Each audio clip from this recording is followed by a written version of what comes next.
जय श्रीमन्नारायण। तमाम भोजपुरिया समाज के एवं संगीत प्रेमी लोगन के बार बार प्रणाम।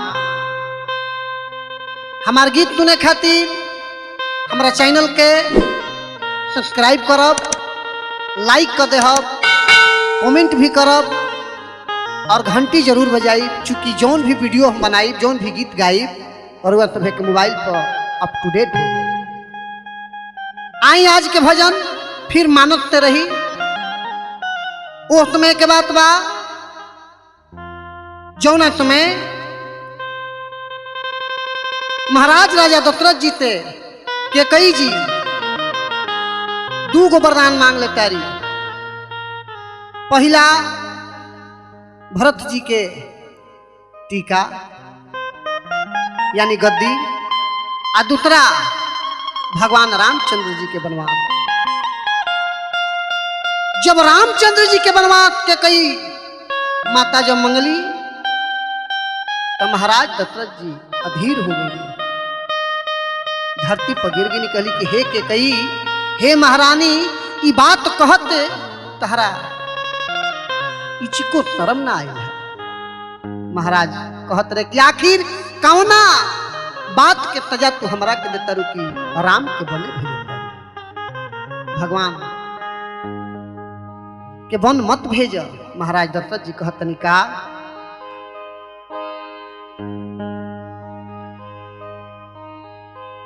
कि कैकेयी हो कैकेयी हो कैकेयी कैकेयी हो कैकेयी की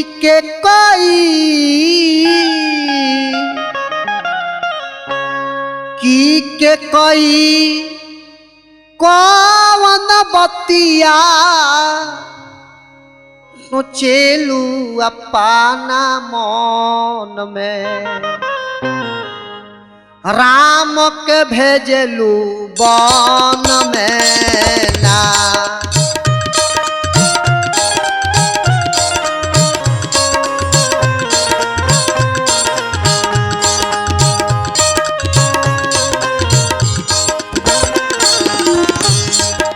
कैकेयी कौन बतिया सोचलू तू मन में, राम के भेजलू वन ना।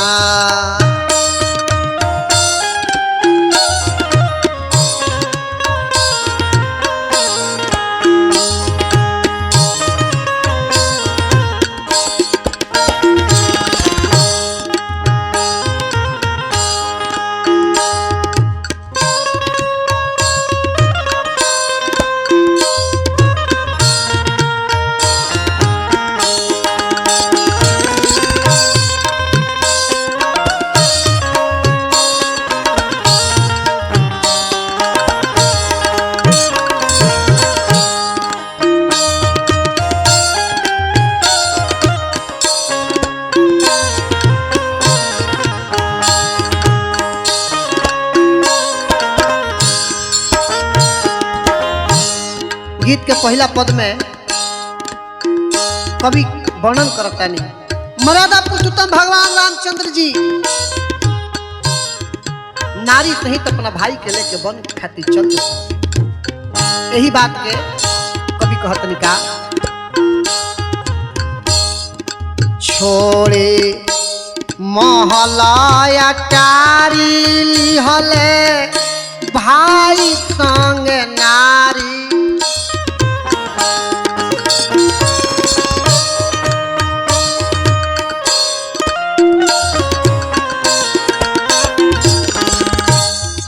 छोड़े महला टारी लिहले भाई संग नारी, छोड़े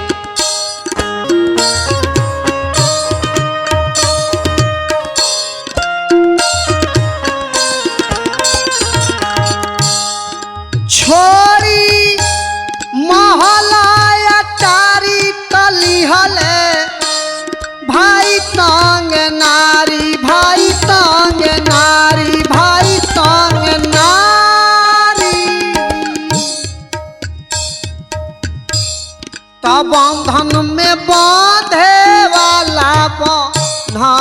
नाइले बंधन में, तो बंधन में बांधे वाला बंधाइले बंधन में, राम के भेजलू बन में ना।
गीत के दूसरा पद में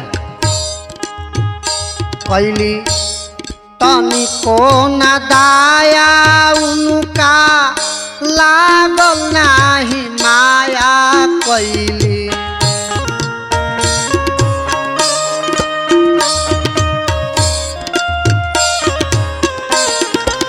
कैली तनिको न दाया उनका लागल नाही माया कैली।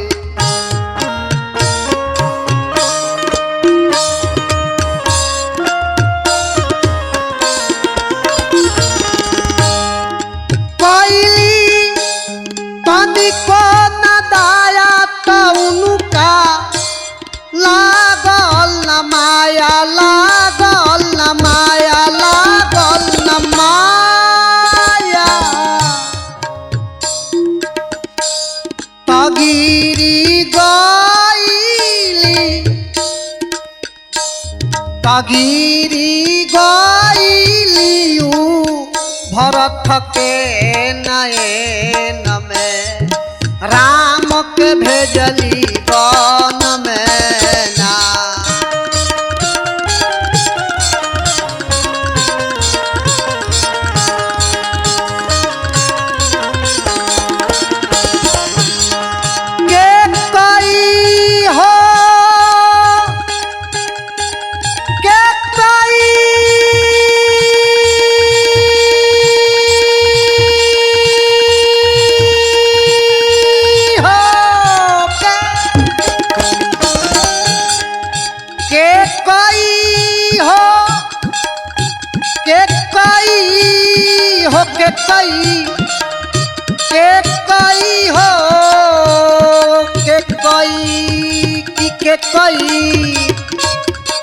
के कई कवन बतिया तो चलू तुमान में, राम के भेजलू बन में ना।